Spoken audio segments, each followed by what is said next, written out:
A própria sociedade brasileira, quer dizer, a economia está crescendo, mas nós não temos mão de obra qualificada exatamente para atender às necessidades do mercado. É verdade.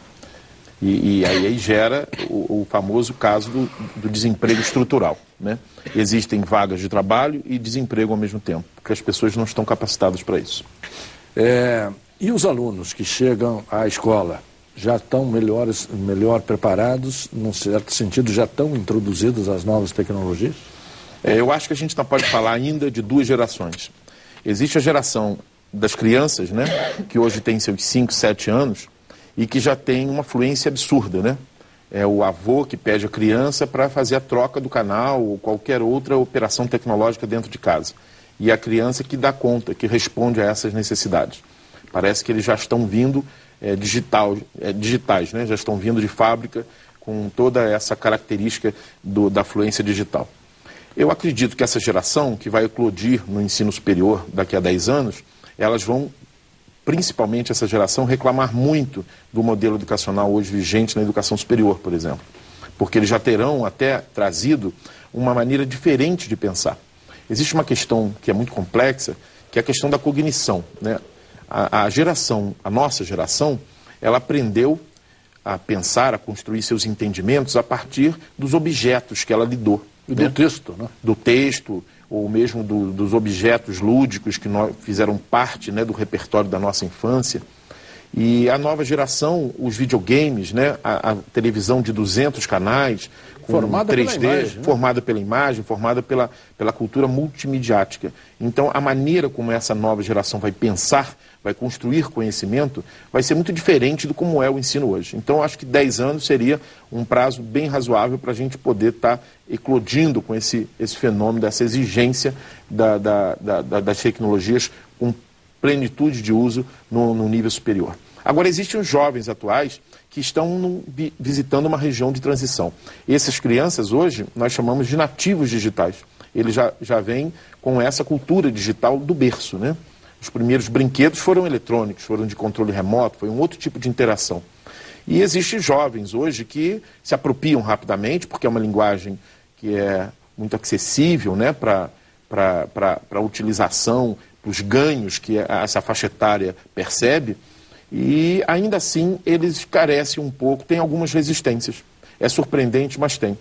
Eu já vivi experiências de alunos que chegaram e questionaram que a aula estava digital demais, que estava baseada em experiências as quais não eram típicas da sala de aula tradicional. Quer dizer, se você não dá uma aula com quadro, com material ditado em caderno, esse jovem ainda se ressente disso. Um pouco da herança do ensino médio, né? Provavelmente. Como que se vive essas várias gerações dos professores e dos alunos, como convivem com esse contraste diferentes, ou reclamando que estão acelerados demais, ou reclamando que estão devagar demais, né? Na verdade, as tecnologias, elas são tão adaptáveis, né? O grande sucesso da evolução, né, genética dessas tecnologias é a adaptabilidade. Então, as tecnologias, elas conseguiram, quando enxergam um obstáculo, uma dificuldade, elas se adaptam, ficando mais acessíveis, né? Cada vez mais, por exemplo, no passado, a informática era para poucos. Quem usava a informática, quem acessava a informática eram as pessoas que tinham domínio da linguagem de programação, dos códigos.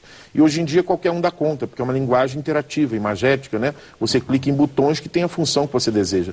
Então eu acredito que esse distanciamento e esse conflito de gerações, a própria tecnologia encontrará um meio de minimizá-los. Porque ela tem essas características. Aonde tem o problema, aonde tem um conflito, é justamente uma nova mídia que eu vou ter que construir através de uma nova possibilidade para explorar a facilitação do encontro, né, dessas gerações que reclamam, né, necessidades diferentes. Em que medida, digamos, essas novas tecnologias auxiliam a desenvolver o educar para a autonomia, que é o ideal de todo sistema de ensino? A autonomia hoje passa a ser um novo paradigma para a educação. O professor, como não é mais, como nós falamos, a fonte única de informação, nós passamos a ter no alunado o poder de acessar essas fontes de informação, que são riquíssimas, né? Que não estamos falando também só de internet, estamos falando de outras mídias também. E ele não depende mais do professor como única fonte, né, para que ele possa absorver as informações dele. E quando a gente vê a riqueza de publicações, né, a vastidão o arsenal que nós temos de informação hoje disponível na internet e em tantas outras mídias, a gente entende que esse aluno ele está emancipado, ele pode se emancipar, ele não depende da estrutura formal de ensino e do professor para aquisição de conhecimento, mas ele vai depender para a construção coletiva, que é um valor que ele nunca vai poder se distanciar. Perfeito. Essas novas tecnologias ajudam também a desenvolver o pensamento? Certamente, porque a partir do momento em que você é levado a pensar, e quando você navega no ambiente virtual, você visita inúmeros sites, né? Você visita inúmeras versões sobre o mesmo problema. Então, as experiências de quem vive uma educação à distância, geralmente é unânime em dizer que se estuda mais na educação à distância do que na presencial. Então, a gente pensa mais na educação à distância do que na presencial. Porque na educação à distância, você está como um sujeito autônomo.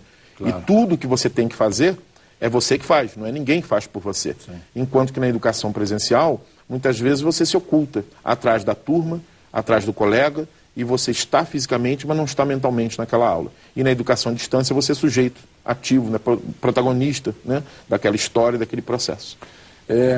Olhando o futuro, há limite exatamente para o desenvolvimento da ciência e da tecnologia ou ainda não? Não vejo. Eu acredito, inclusive, que a gente vai dar uma dobra agora com a questão genética, né? As últimas descobertas da produção, da interferência do homem nas cadeias genéticas, isso descortina um universo sem precedentes.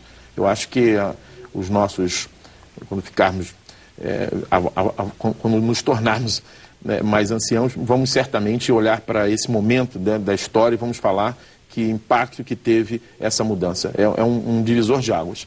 E isso para citar um exemplo, né? Sim. As tecnologias, elas têm essa capacidade, elas se multiplicam, né? É como se fosse um vírus que se adapta a um novo cenário e elas se adaptam, gerando mais possibilidades e isso não tem fim, né? Perfeito. O planeta Terra, cabe no planeta Terra tanto progresso, professor? Eu acho que sempre existe um ponto de equilíbrio, né? O homem faz muita besteira, mas também tem muito juízo, né? Todos os desafios passados, o homem soube superar.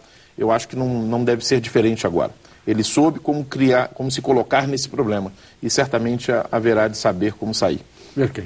Professor, queria agradecer muito a sua participação aqui no programa. Trouxemos a você, telespectador, um tema da maior interesse, tanto para os pais, as mães, os professores, também os nossos alunos, pensando exatamente no campo educacional, mas também o futuro nosso e da humanidade. E a você, telespectador que nos acompanhou, muito obrigado pela sua audiência e um ótimo fim de semana. Parabéns. Obrigado.